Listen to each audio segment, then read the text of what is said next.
rounds. Senator Hirono. Thank you, Mr. Chairman. General Kane, with all due respect to you, we should not be here today. This hearing is happening only because of the unprecedented dismissal without cause of General Brown as chairman. As a highly respected military leader, General Brown faithfully served our country for decades. He provided exactly what the Constitution asked of him, the best nonpartisan military advice to civilian leadership.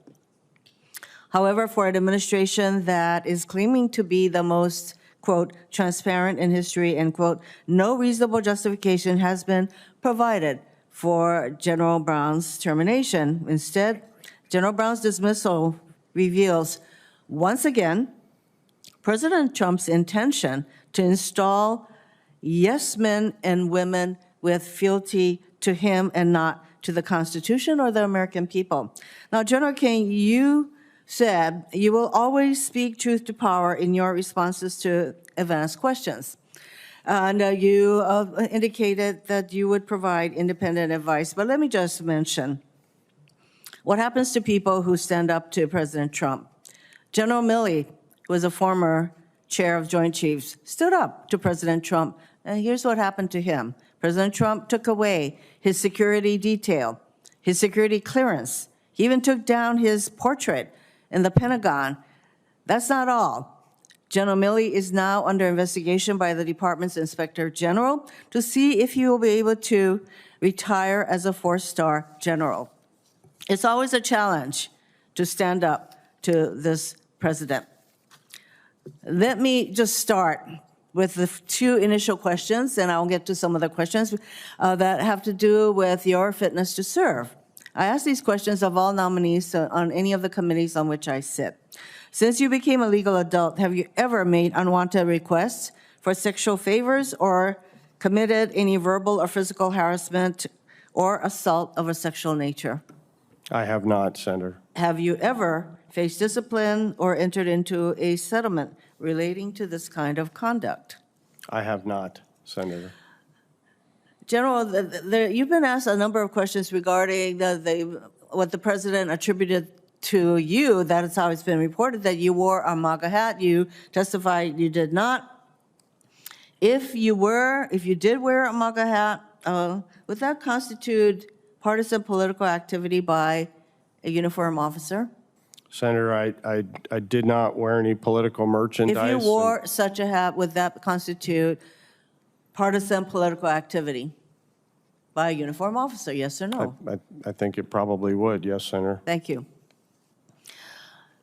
General King, you've been asked also a number of questions about what's being referred to as Signal Gate. And I commend the chair of this committee and the ranking member for asking for an IJ inquiry. You were the director for special access programs at the Pentagon, an office that manages our nation's most classified programs. Have you ever discussed classified information on an unclassified medium, such as Signal? No, Senator, I've not. What would be the consequences for discussing a special access program on Signal? Well, Senator, we'd have to first do an investigation. We'd have to look into the particular matters associated with it.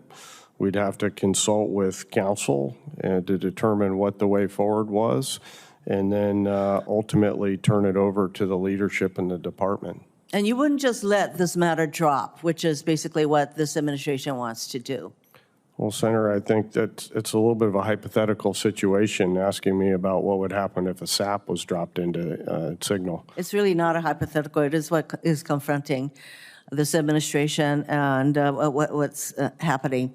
You know that we need to preserve the element of surprise. Is discussing the kinds of matters that were discussed on Signal preserving the element of surprise?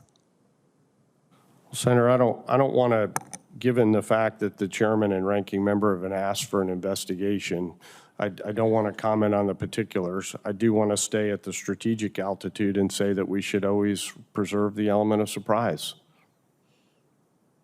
I think it was a very simple question, whether or not talking about the things that have been reported, whether that preserved the element of surprise. I would say that if you're truly speaking truth to power, that the answer would obviously be no, it does not preserve the element of surprise. That is why we need to have an inquiry.